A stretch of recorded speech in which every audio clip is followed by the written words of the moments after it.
देश को नाज लेकिन आजमी को ऐतराज है। पूरा देश जहां एक तरफ आज वंदे मातरम यानी राष्ट्रगीत के 150 साल पूरे होने का जश्न मना रहा है, वहीं दूसरी तरफ समाजवादी पार्टी के नेता अबू आजमी ने एक नए विवाद को हवा दे दी है। अबू आजमी के विवादित बयान से सियासी घमासान छिड़ गया है।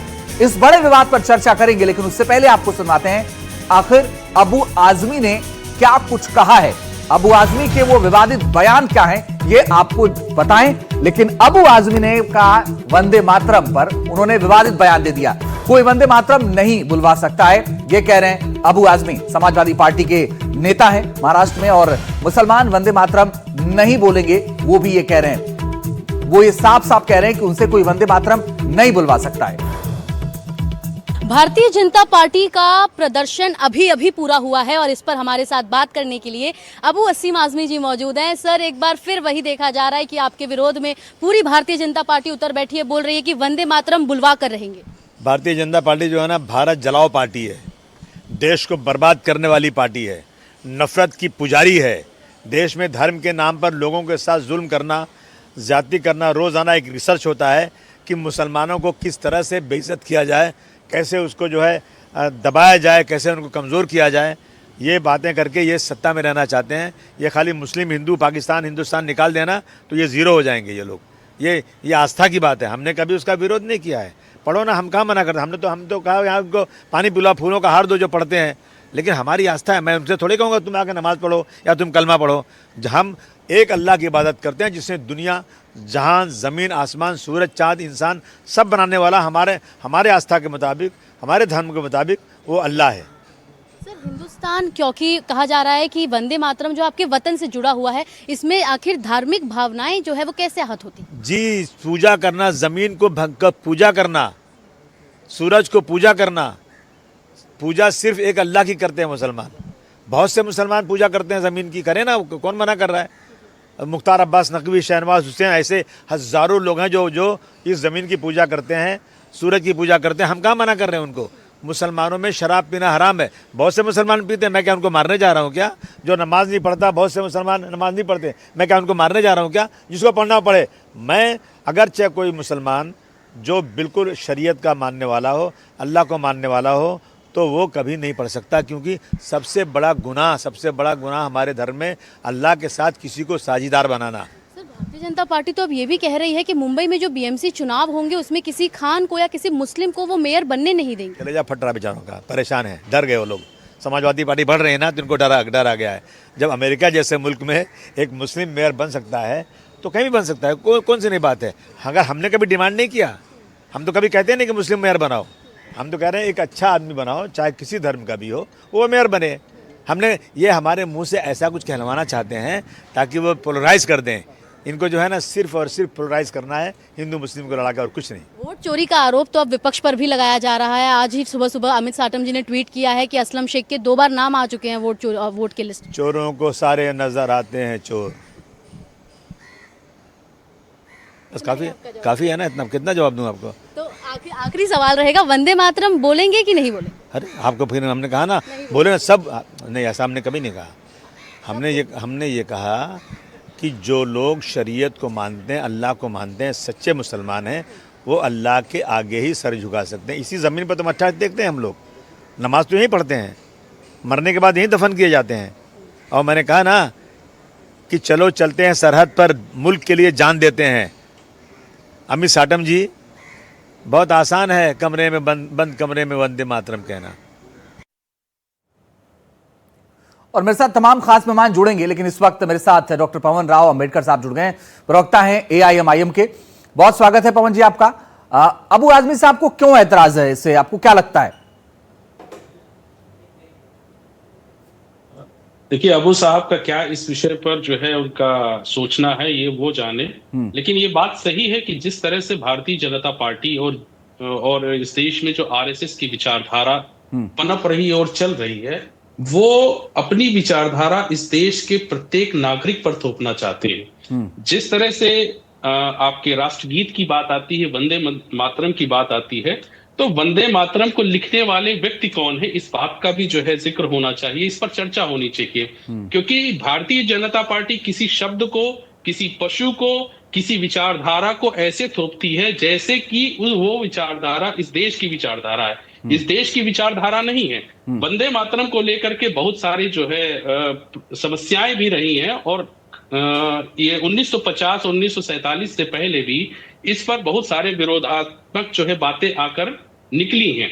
अब वंदे मातरम का विषय यह है कि वंदे मातरम जो है एक ऐसी भाषा में लिखा गया है और ऐसे समय पर इस्तेमाल किया गया है जब इस देश में जो है अंग्रेजों का शासन था। अंग्रेजों के शासन में ही जिस व्यक्ति ने इस गीत को लिखा है आनंद मठ में, उस व्यक्ति की अगर हम बात करें तो वो अंग्रेजों की जो है सरकार में एक नुमाइंदा था, डिप्टी कलेक्टर था। क्या इस बात का जिक्र नहीं होना चाहिए कि इस देश में वो लोग जिन्होंने इस देश की आजादी में, वो लोग जो इस देश के किसी भी तरह के संघर्ष में जिन लोगों ने साथ दिया है, वो आज वंदे मातरम थोपना चाहते हैं। आपको दिक्कत तो नहीं है सर? मतलब मैं बड़ा सीधा सा पूछ रहा हूं ताकि समय इधर उधर ना हो, बड़ा सीधा पूछ रहा हूं, आपको कोई दिक्कत तो नहीं है वंदे मातरम बोलने में?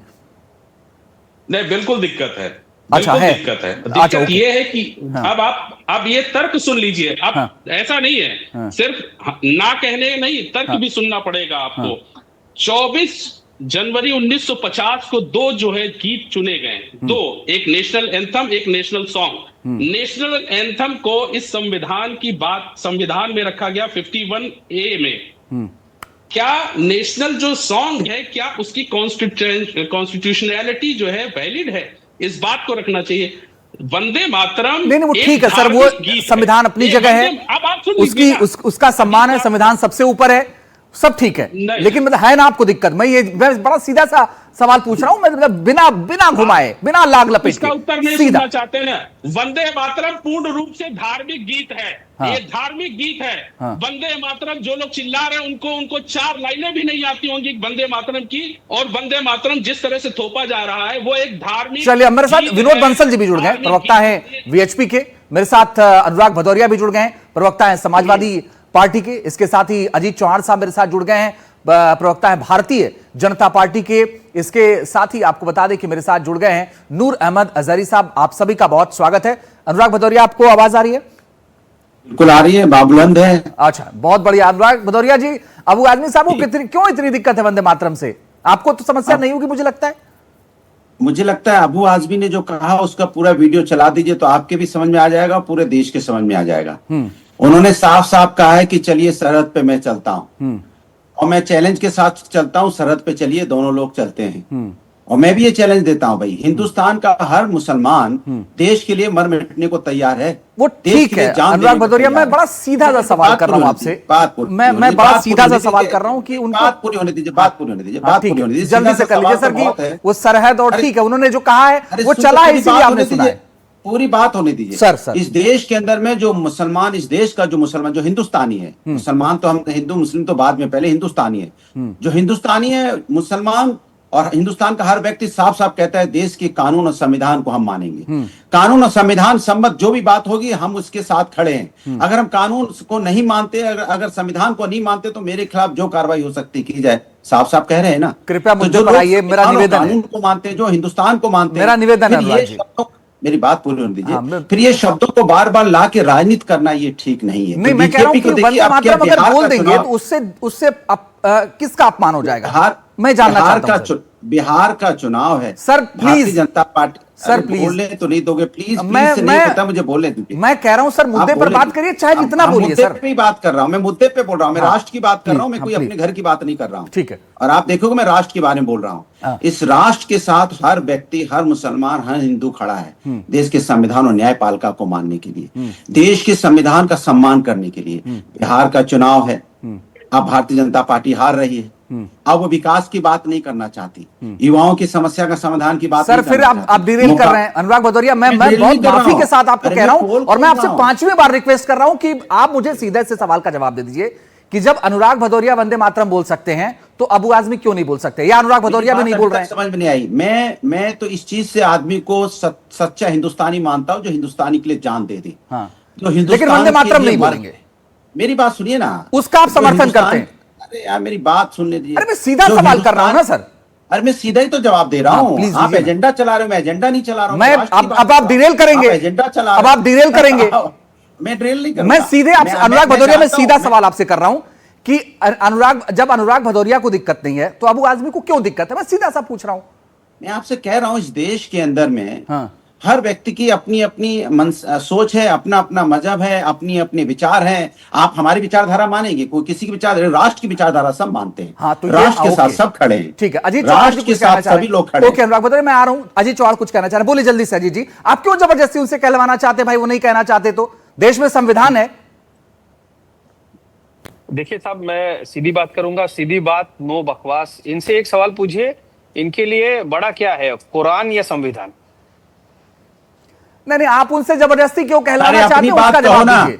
अपनी बात नहीं बोल पा रहे हो, फिर राजनीति कर रहे हो। अबू आदमी को पूछिए, कुरान या संविधान क्या उनके लिए सर्वोच्च है? भदौरिया साहब, मैं माफी चाहता हूं, पर मैं चौहान हूं, आप भदौरिया है, ठीक है, पार्टी हो सकती है। देखिए, देश, हाँ। धर्म और देश में अगर चुनने की बारी आई तो कुछ लोगों ने धर्म चुना जिससे पाकिस्तान का जन्म हुआ, इस देश के टुकड़े हुए। उन्हीं की विचारधारा वाले जो लोग हैं वो वंदे मातरम नहीं बोलना चाहते। मेरे कई मित्र हैं जो मुसलमान हैं, जो राष्ट्रभक्त है, वंदे मातरम बड़े गर्व के साथ गाते हैं। वंदे मातरम मात्र एक कोई गाना नहीं है। एक मेरे मित्र पवन राव जी ने कहा कि अंग्रेजों के मुलाजिम ने वो लिखा। भैया, ऐसे ही एक मुलाजिम ने, इकबाल ने सारे जहां से अच्छा हिंदुस्तान लिख दिया था, पाकिस्तान के राष्ट्र कवि हो गए। वो स्थिति होती है, परिस्थिति होती है, उससे इंसानों को आका नहीं जाना चाहिए। जिस वंदे मातरम को गा करके, इसमें पार्टी नहीं थी कोई, और आपको अगर जानना ही है मेरा तो सवाल ये था, नहीं मेरा सवाल ये था, आपने हिंदुस्तान पाकिस्तान सब कर दिया। मेरा सवाल आपसे ये था कि भाई वो नहीं बोलना चाहते तो क्यों जबरदस्ती आप उनसे बुलवाना चाहते हैं? अरे हम जबरदस्ती कर ही नहीं रहे भैया। जो इस देश को, इस भूमि को, देखिए आप बिल्कुल किताबी कायदे कानून की बातें करेंगे, ऐसा नहीं होता है। वंदे मातरम एक ऐसा गौरव गान ये आपका ये कहना है कि राष्ट्र की भावना। विनोद बंसल जी, मैं आपको लाना चाह रहा हूं। ओके, विनोद बंसल, अनुराग भदौरिया, विनोद बंसल जी। भाई देखिए, अनुराग जी से मैंने 3-4 बार घुमा के पूछा, उन्होंने जवाब नहीं दिया। अब मैं आगे फिर उनसे पूछ लूंगा, चूंकि समय कम है, सबके पास एक एक सवाल हो जाए। मगर अगर कोई नहीं बोलना चाह रहा है और वो ये कह रहा है कि संविधान हमें इसकी इजाजत देता है, तो भाई क्यों उनके पीछे पड़ गए आप लोग? अजय जी, सबसे पहले तो मैं वंदे मातरम की 150वीं इस वर्षगांठ पर आपके सभी पैनलिस्टों को और सुधी दर्शकों को बधाई देता हूँ, शुभकामनाएं देता हूँ। लड़ाई लड़ी जिस गीत को लेकर के हमारे वीर सैनिक जो है ना, सेना पर, अपने सीमा पर अपना सर्वस्व न्यौछावर करने को तैयार हो जाते हैं। जिस वंदे मातरम को गा करके भारत के पौरुष जागता है और चहुमुखी विकास की तरफ भारत बढ़ता है, तो वंदे मातरम से आपका भी कल्याण हो। विनोद जी, मैं माफी के साथ आपको रोक रहा हूं ना, ऑडियो में थोड़ी सी प्रॉब्लम है, क्लियर नहीं आ पा रही है। नूर अहमद अजहरी साहब, ये विवाद का विषय है क्या? अजीत जी, आ रहा हूं, एक मिनट समझ लीजिएगा। भारतीय जनता पार्टी का एजेंडा है ये, आरएसएस का एजेंडा है ये, कि इस तरीके की बातें फैलाओ और देश में हिंदू मुसलमान में देश को बांट। 80 और 20 की बात वो लोग पहले से करते हुए आए हैं। तो जाहिर है, अबू आसिम आजमी साहब ने जो अपना बयान दिया है, अपने बयान में उन्होंने साफ कहा है कि हम देश के लिए मरने को तैयार हैं, देश की सरहद पर जाने के लिए तैयार है। ये नहीं दिखा रहा कोई, इस बात पर डिबेट नहीं कर रहा है कोई कि हम जाने को तैयार हैं, आ जाओ। लेकिन साहब, वंदे मातरम कहलाने के लिए सड़कों पर उतर आएंगे। क्या है ये एक समुदाय को टारगेट करना है, हमने आपने देखा, हमने कई सवाल पूछे, लेकिन एक बात मैं आपसे जानना चाहता हूं, नूर अहमद अजहरी साहब। सुनो, आप सुन लो भाई, मुझे बुलाया तो अजीत भाई, आप ही बोल रहे हैं तो मुझे क्यों बुलाया? नहीं, मैं जब आप विषयांतर होते हैं तो थोड़ा टोकना पड़ता है सर, ये मेरा काम है, इसलिए मैं अपना काम कर रहा हूं। बात कर रहे हो आप? नहीं, आप एक तरफा डिबेट आप करा रहे हो। कहां एक तरफा कर रहा हूं? उनसे मैं 4 बार पूछ चुका कि आप क्यों जबरदस्ती कर रहे हैं? आपने सुना नहीं मेरा सवाल? इंडिया है ये, एनडीटीवी इंडिया को मैंने बहुत अच्छा समझाया आज तक।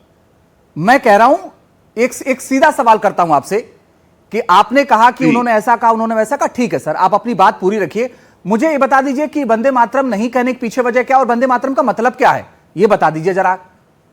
देखिए, वंदे मातरम से मुराद, वंदे मातरम के ऊपर के शेर, जो बीच के दरमियान के शेर, जैसा कि मैंने अभी तक पढ़ा है, समझा है उसको, उसमें देवी, भारत को एक देवी कहा गया है।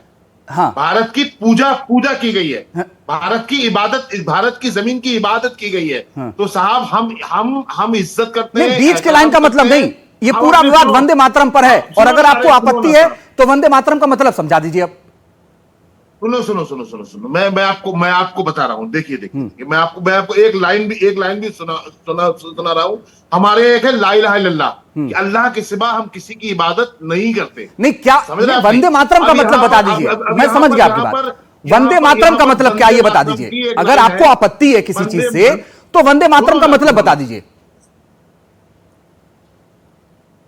सुन ले। त्यों ही दुर्गा 10 प्रहर धारिणी, कमला कमल दल बिहारिणी, क्या है ये? नहीं, मतलब है केवल वंदे मातरम का मतलब मैं पूछ रहा हूं आपसे। बहुत शक्ति है, बहुत वंदे मातरम बहुत सीधा पूछ रहा हूं कि वंदे मातरम का मतलब बता दीजिए। हम आपसे कह रहे हैं वंदे मातरम क्या गीत है?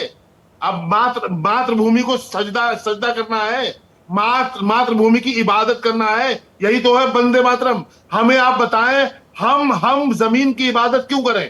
विनोद जी कुछ बोलना चाह रहे हैं। विनोद जी बोलिए। उदाहरण सीधा साधा मामला है। ठीक है सर। सुनो। हाँ। अल्लाह के सिवा अच्छा ठीक है विनोद जी, वो कंप्लीट कर ले फिर आप बोल लीजिएगा। कोई बात अजीत भाई, अब तो आप पूरी एक क्लासी लगा लीजिए इनकी, फिर हम बैठे रहते हैं। नहीं सर, कोई बात नहीं।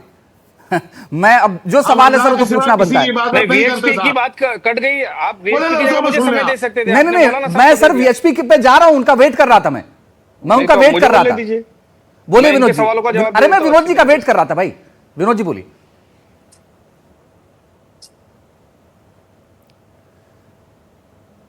विनोद जी आवाज आ रही है आपको? चलिए विनोद जी, दिक्कत है आपके ऑडियो में। हाँ अजीत जी आप बोल लीजिए, कोई दिक्कत नहीं, मैंने दे दिया समय आपको। नहीं, मैं मौलाना साहब आपसे ये बात करना चाहता हूं कि कोई भी किसी भी धार्मिक गीत को गाने के लिए कोई जबरदस्ती नहीं कर रहा है। वंदे मातरम गीत भी गाने के लिए कोई नहीं कह रहा है। वंदे मातरम बोलने से किसी का धर्म कैसे भ्रष्ट हो सकता है? मैं ये कहता हूं, वंदे मातरम के पीछे का इतिहास आप देख लीजिए। आजादी के, स्वतंत्रता के आंदोलन में वंदे मातरम कहते हुए कई लोगों के ऊपर अंग्रेजों ने उनको जेल भेज दिया, सिर्फ वंदे मातरम बोलने के कारण। वंदे मातरम बोलने के कारण छाती में गोली दाग दी गई, हाथ में तिरंगा लेते हुए कई लोग। अजहरी साहब बोल लीजिए, समय कम है। उसमें मुसलमान थे, उसमें हिंदू थे, उसमें ईसाई थे, उसमें कोई धर्म का कोई फर्क नहीं था। अब क्या हो गया है कि वहाबिज्म के आक्रमण के बाद, जेल में लोगों के दिमाग में ये धार्मिक, अरे मेरे 50,000 से ज्यादा मुफ्तियों ने इस मुल्क की अभियानी के तो कौन नकार रहा है? तो ये कहाँ का न्याय है कि एक कोई गीत जिसका गौरव। चलिए माफी के साथ आपको बीच में रोकना पड़ रहा है। बहुत बहुत शुक्रिया अजीत चौहान साहब, विनोद बंसल जी, अनुराग भदौरिया साहब, नूर अहमद साहब, पवन राव साहब और विनोद बंसल जी, बहुत शुक्रिया आप सबका हमारे साथ जुड़ने के लिए।